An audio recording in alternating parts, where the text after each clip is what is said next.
Okay, guys, welcome back to episode 6 of the online coaching series. This is going to be our first deep dive, so to speak, in terms of the physical coaching systems that we are going to use.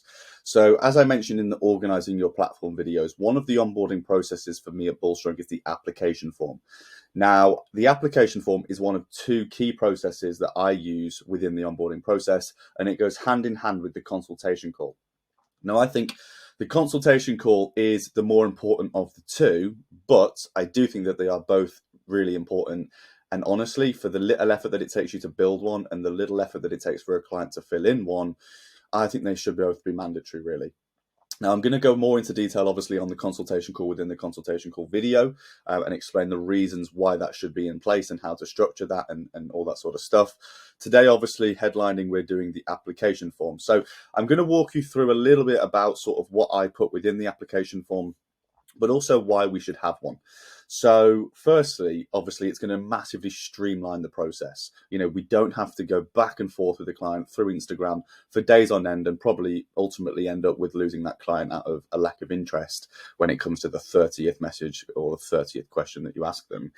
Additionally, we have to get a feel for the client. We have to want to work with that client just as much as they have to want to work with us. And this application form gives us an opportunity to identify, do they meet our target market? Now, admittedly, when you are a new coach, you have to be slightly wider with who you accept and potentially take on more people from a wider variety of individuals than you otherwise would a few years down the line when you can focus on your niche more.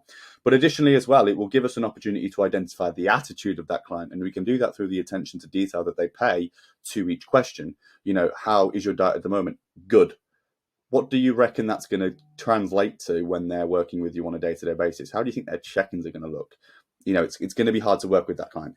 But ultimately, we want to be concise and we want to extract the relevant data. They are the key points. We need to keep it concise enough to where the client remains interested. We don't want them to get halfway down and think this is way too much, burn this off, I'm not applying at all.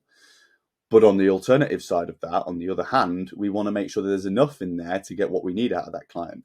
And falling back on sort of our initial interest of gaining a client that has a good attitude, if they're not prepared to fill out an application form, they're not going to be prepared to do much. So we'll have a brief little look through my application form now. Obviously, Bullstrong is a power building coaching service. So we target power lifters and bodybuilders. And that's why this form is quite in detail, because I need to get information from potentially either party within the same form.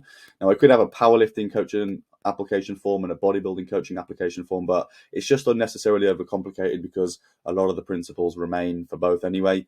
But obviously, you need your consultation call and your application form to be targeted at your niche, your target market, your clientele.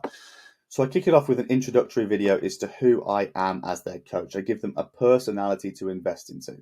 Now, this isn't required, and in most cases, I actually don't recommend talking about yourself very often, but it is quite important to give them something to invest into and a personality.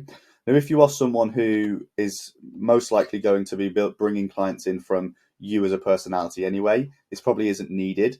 But a lot of the stuff that I provide is educational based, or at least I'd like to think so. And so giving a personality to match is probably going to be quite favorable for me. Beyond that, obviously, we need some generic data. What's your name? Where are you based? Age, height, all that sort of anthropometric data that unfortunately it's just needed and it is just required. It's much better to grab it on here than it is to grab it in a consultation. I do think just because you've got it to refer back to, you haven't got to ask them, you haven't got to remember. It just makes more sense to be on the form. Similarly, contact information. If for whatever reason you come around to that consultation and we haven't got the phone number or it doesn't work, then you've got it potentially again there as a duplicate that maybe this one's spelled correctly. Alternatively, we've got other methods of contact to reach out. And obviously these are required anyway. We want to keep up to date on what they're doing on Instagram. We've got to add them to their coaching sheets, things like that. We want to know what they're here for. Why are they here? What's their goal? What have they come to you to get assistance with? What are they actually interested in from you, which is obviously important. And where did they hear about your services? Which, looking from a marketing standpoint, is great because it allows us to dedicate focus to areas of marketing that we otherwise wouldn't have had a clue where to direct. So this is really important, and it obviously gives accreditation as well to potentially any clients that have recommended you, and word of mouth has come into play. Obviously, we can reward and thank that client that has passed on the information. So that's useful. Now we need to dig into more specific details. So what's the experience that they've got? What level are they at in terms of their participation? Have they been just beginning, in which case obviously we need to taper that call to just beginners? Or are they advanced? Are they a competitor? Have they been in this game for a while? In which case we can get straight into the nitty-gritty on that call. Goals, arguably the most important thing. What are they actually out to achieve? What's their why? Why do they do this? What do they want to achieve? Why do they need a coach? So you know where you stand and you know what your requirements are. What are your responsibilities for this specific case beyond your initial coaching duties? Are they a competitor or are they not? It's important to know. Where are they at the moment? Because obviously this is a huge factor in coaching. We need to understand where they are right now, because how do we know what needs to be in place to get them where they want to be if we don't know where they are to start with? So that's really important. And I kind of go through a few questions into, where's their training at the moment? Where are they training? Obviously important for understanding and equipment availability and facilities that they have.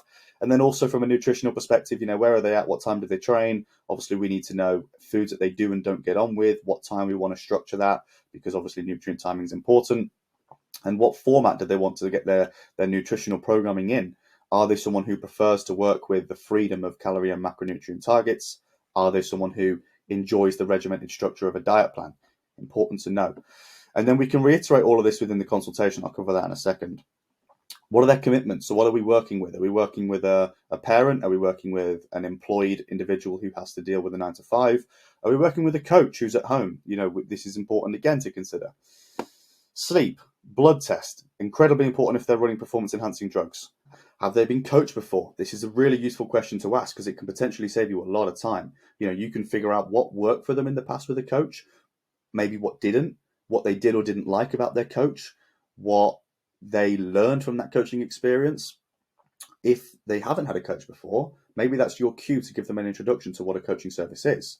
So, what they can expect from you as their coach, what you expect from them as a client. Supplementation. So are they taking anything on a nutritional basis? Are they taking anything on a hormonal basis? Are they running any additional performance enhancing drugs? Prescription medication, really important to consider. Are they running any thyroid medication? Have they got any antidepressant usage? You should know this stuff as a coach. Speaking more on a recreational basis, are they drinking a lot of alcohol? Do they smoke? Any other recreational drug use? We have to consider that when writing diets and working with them and interpreting their data. I'll just sort of make a point to apply context there. If they're a heavy alcohol drinker and you're reading body weight in a fat loss phase, this is going to humongously skew, firstly, the calories, and secondly, the diuretic aspect of alcohol is going to massively skew body weight readings too. So it's going to completely offset any certainty with data collection. So we have to understand this as a coach. Injuries, don't program them something that's going to aggravate their injury. Allergies, don't give them a food they're allergic to. Should be basic, but needs to be asked. Why did they select us? We want to know, why are we standing out from the crowd? What are we doing well that's caused you to select to work with me or us as opposed to trained by him, coached by her? Why have we accumulated you as a client? Any relevant uploads. So if they've got any physique shots from this previous week of check-ins, any training footage to keep us up to date with where they're at on that front, maybe if they're a powerlifter, or any programs that they've previously run. If they've come off the back of an influencer program, useful for us to know how that went and what it looked like. Any immediate questions that they've got, which is useful because it can then give you some stuff to ask them on the call and invest in their questions. If they've got some things that they want to ask and you ask them already about them, it shows that you're invested. And they will think, oh, he cares, which is obviously great for you from a selling perspective. And finally, do they have a budget? Now, this may sound like a weird question to ask and goes against the principles I have about don't talk about money, but it's useful to ask in here because it can save you a lot of time. And the reason that I ask this is explained in the previous video. So if you head back to the market position and pricing video, you'll get my full thoughts on the budget question. Now, the final question that I've got down here isn't actually a question, it's just a little tick box, and it's essentially a disclaimer or a waiver or whatever you want to call it that basically just covers your back legally. Now, I'm not going to show you mine because I do feel that people will just copy it word for word, and that isn't good from a professional standpoint, but I will have a video coming on the legality of online coaching down the line in this series. So stay tuned for that. For now, though, guys, make sure you've got one set up because it does need to be in place. It just covers your back from a legal background should anything go wrong.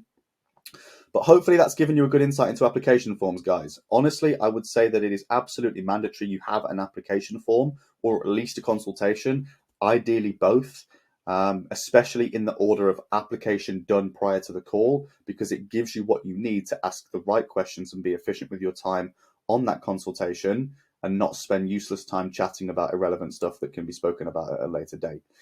Hopefully that clears up any questions that you've got on application forms, guys. Obviously, as usual, feel free to drop me a question on my Instagram if there are any others. Beyond that, we'll see you in episode 7.